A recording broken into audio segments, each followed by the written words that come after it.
বন্ধুরা, এভরিডে এলিগেন্সে সবাইকে স্বাগত। আশা করি সবাই সুস্থ আছেন। আজ আবার একটা নতুন রেসিপি নিয়ে হাজির হয়েছি আপনাদের সাথে শেয়ার করে নেবার জন্য।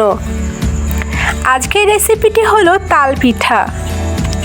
তাই তাল পিঠা করার জন্য প্রথমে দুটো মিডিয়াম সাইজের নারকেল ফাটিয়ে নিয়েছি।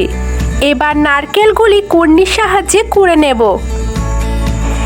এই যে নারকেলটা কুড়ে নেওয়া হয়ে গিয়েছে। এবার একটি কড়াইয়ে নারকেল কোড়াটা নিয়ে তার মধ্যে পরিমাণ মতো চিনি নিয়ে নিলাম।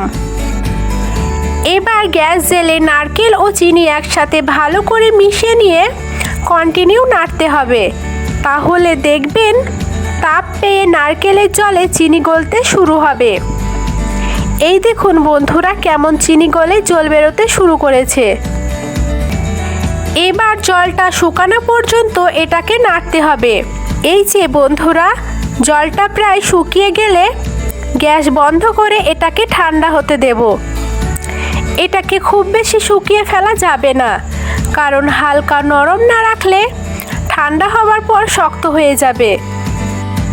তখন আর পিঠার পুর দেওয়া হবে না। তাহলে আমাদের তাল পিঠার পুর রেডি হলো। এবার তাল পিঠার প্রধান উপাদান তালটা রেডি করতে হবে।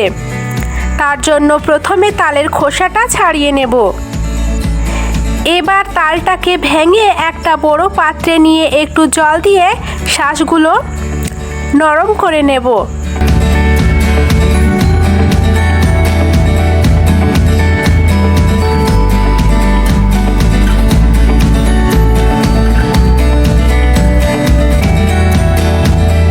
তারপর এইরকম একটি চালুনির মতন ছিদ্রযুক্ত থালা নিয়ে ঘষে ঘষে তালের শাঁস বের করে নেব। এই দেখুন বন্ধুরা, তালের শাঁস বের করা হয়ে গিয়েছে। এবার এর মধ্যে 1 কাপ পরিমাণ চিনি এবং হাফ চামচ লবণ দিয়ে ভালো করে মেখে নেব।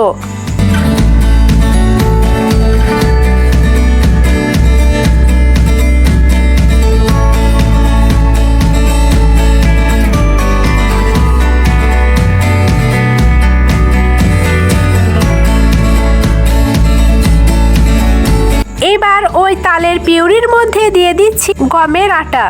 আটাটিকে তালের পিউরির সাথে ভালো করে মেখে নেব। এই যে মাখা হয়ে গিয়েছে। এবার বড় বড় লেচি কেটে সেটা হাতে দিয়ে ভালো করে গোল করে নিয়ে বেলুন দিয়ে বেলে নেব।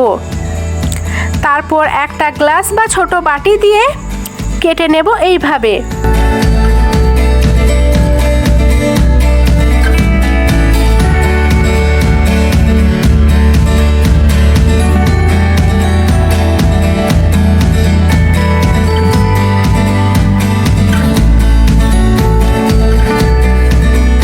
এখন প্রতিটি গোলের মধ্যে আগে থেকে তৈরি করে রাখা নারকেলের পুরিটা অল্প অল্প করে মাঝ বরাবর দিয়ে দেব।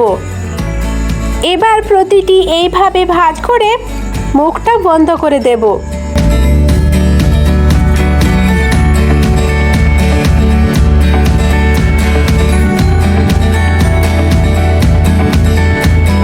এইভাবে মুখটা বন্ধ করে প্লেন রাখতে পারেন, অথবা চাইলে এইভাবে পছন্দ মতো কোনো ডিজাইনও দিতে পারেন।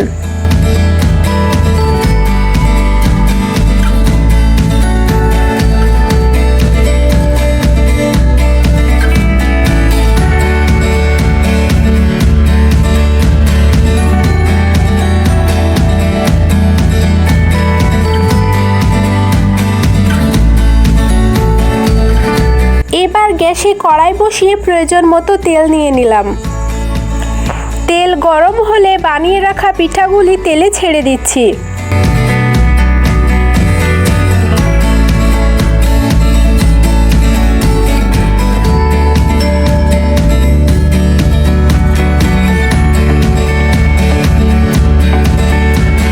পিঠাগুলি লালচে রং ধরলে ছাঁকনি দিয়ে তুলে নেব।